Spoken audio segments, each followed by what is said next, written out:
मेरे दिव्य गुरुदेव श्री परमहंस योगानंद जी के द्वारा ये टॉपिक उचित मनोवृत्ति पर विचार SRF आश्रम एनसिनटस कैलिफोर्निया में 11 दिसंबर 1962 में दिया गया प्रवचन श्री दया माता जी के द्वारा।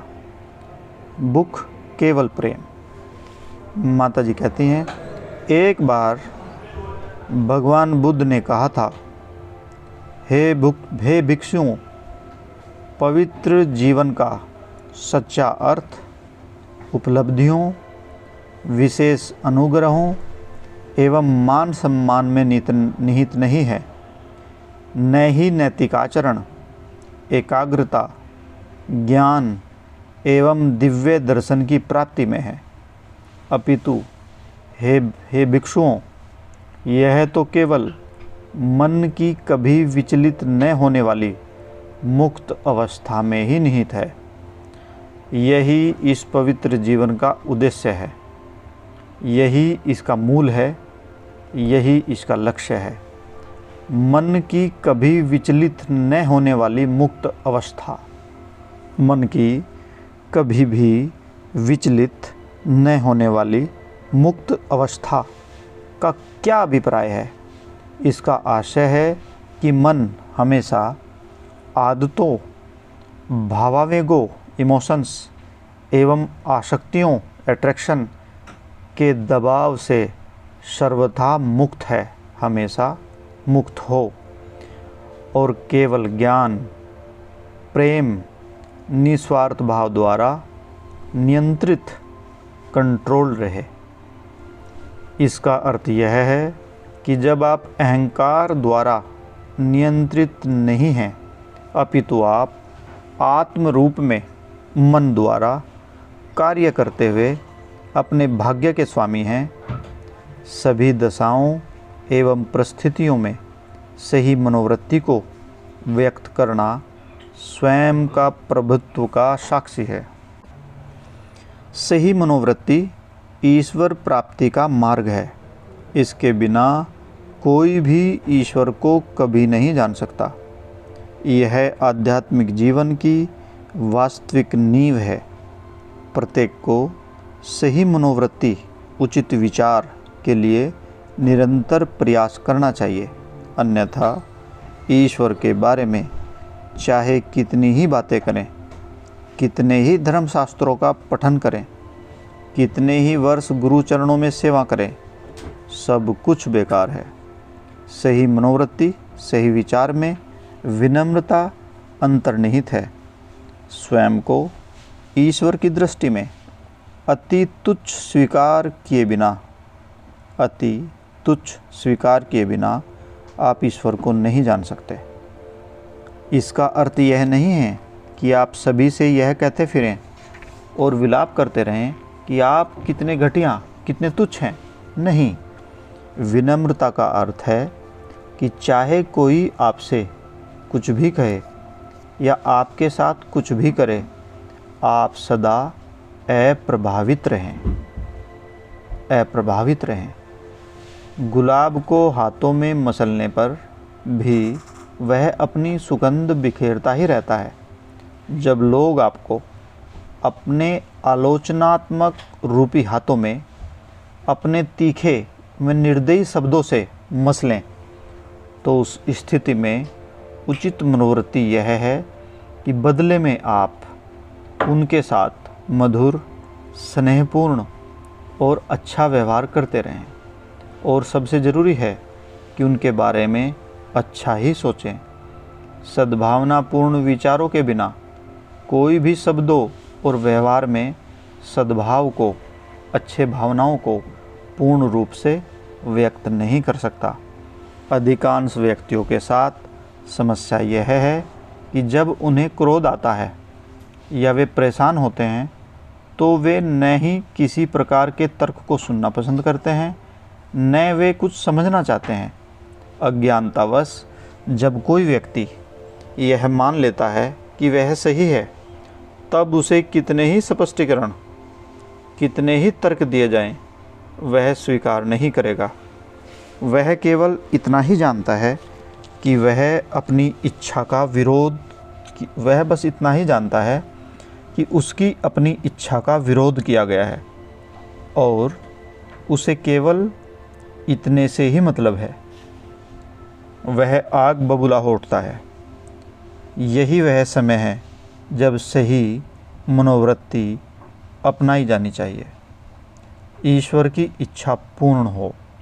इस संसार में यदि कोई भी बात हमें क्रोधित कर देती है अथवा हमें आपे से बाहर कर देती है, तो इसका सीधा अर्थ है कि हमारे अंदर अच्छी मनोवृत्ति, अच्छे विचार का अभाव है।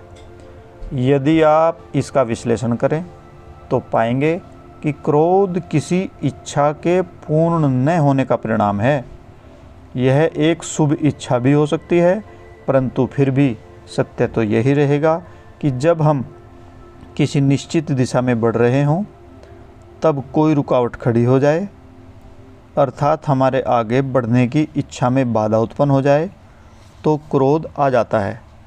ऐसे में मनोवृत्ति हमारी प्रतिक्रिया को निर्धारित करती है। यदि हमारी मनोवृत्ति, विचार उचित हैं तो उस समय में भी हम यह कह सकते हैं, हे प्रभु, मेरी नहीं बल्कि आपकी ही इच्छा पूर्ण हो।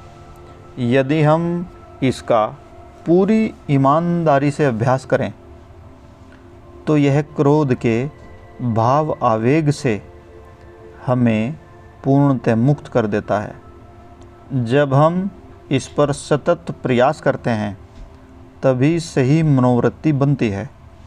उसी से सदा मन को शांति मिलती है।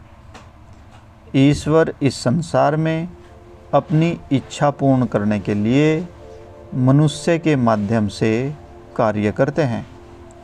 हमें ईश्वर के प्रति ग्रहणशील बनने का सदैव प्रयास करते रहना चाहिए।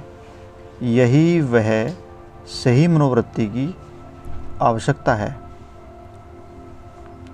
हम ईश्वर के अच्छे माध्यम हैं या नहीं, यह हमारी ग्रहणशीलता और उचित मनोवृत्ति, अच्छे विचारों की मात्रा पर निर्भर करता है। मात्रा की यह भिन्नता ही लोगों में असमानता का एक मूल आधार है। ईश्वर के माध्यम बने। श्री युक्तेश्वर जी ने हमारे गुरुदेव परमहंस योगानंद जी से कहा, उचित व्यवहार करना सीखें। और गुरुदेव ने हमें परामर्श दिया, सदा उचित मनोवृत्ति विकसित करने की दिशा में प्रयासरत रहो। ये दोनों निर्देश एक ही हैं। उचित मनोवृत्ति के अभ्यास द्वारा हम ग्रहणशीलता को विकसित करते हैं और इसके फलस्वरूप ग्रहणशीलता हमें ईश्वरीय इच्छा का माध्यम बनने के योग्य बनाती है।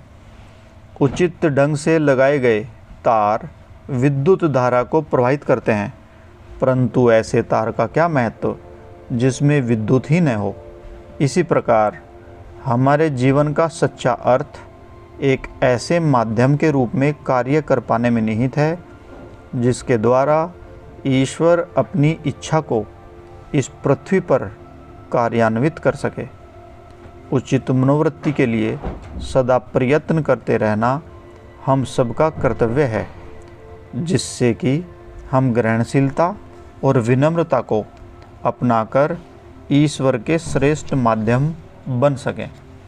जैसे हम जैसे जैसे उत्सव समीप आ रहे हैं, शायद आप भी मेरी तरह उत्सवों या अन्य पर्वों के आसपास आध्यात्मिक उत्साह, आनंद और प्रभु को पाने की गहन इच्छा को अधिक अनुभव करते होंगे। मैं इस जीवन में अपना समय व्यर्थ नहीं गंवाना चाहती। आध्यात्मिक पथ पर कितनी सारी चीज़ें ऐसी हैं जो हमारी चेतना को लगातार नीचे की ओर खींचती है और हमें प्रगति नहीं करने देती। हमें लगातार उनका प्रतिरोध करना होगा, परंतु उत्तेजना एवं तनाव के साथ नहीं, बल्कि सरलता से। ईश्वर से विमुख करने वाली, ईश्वर अनुभूति प्रदान करने वाली सही मनोवृत्ति से दूर ले जाने वाली सांसारिक बाधाओं को अपने मार्ग से हटाने के लिए हमें शांत विवेक बुद्धि का उपयोग करना चाहिए। आध्यात्मिक पथ का रहस्य सही मनोवृत्ति में ही निहित है। बस एक बार आप इसे सीख लें, तब संसार में ईश्वर की खोज सरलतम एवं सबसे अधिक स्वाभाविक बन जाएगी। जब आप ध्यान करें तो ईश्वर से सही मनोवृत्ति के लिए प्रार्थना करें। मैं प्रभु और गुरुदेव से सदा प्रार्थना करती हूँ और कहती हूँ, मुझे इसकी कोई चिंता नहीं कि आप मेरे साथ क्या करते हैं अथवा मुझे किस प्रकार अनुशासित करते हैं, लेकिन प्रत्येक अनुभव द्वारा मुझे सही विचार सिखाइए। मैं कभी भी आपके अनुशासन के प्रति अपने मन में अप्रसन्नता या विरोध की भावना न रखूं, और चाहे जो भी मेरे सामने आए मैं कभी भी आत्मकरुणा, आक्रोश या हतोत्साहित के भाव में न पड़ूं।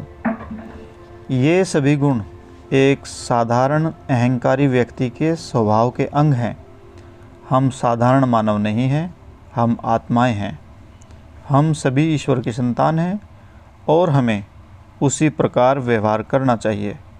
ईश्वर के साथ अपने संबंध में अपनी मनोवृत्ति को सही रखें और आपके संबंध संसार के साथ भी ठीक रहेंगे। जय गुरु जी।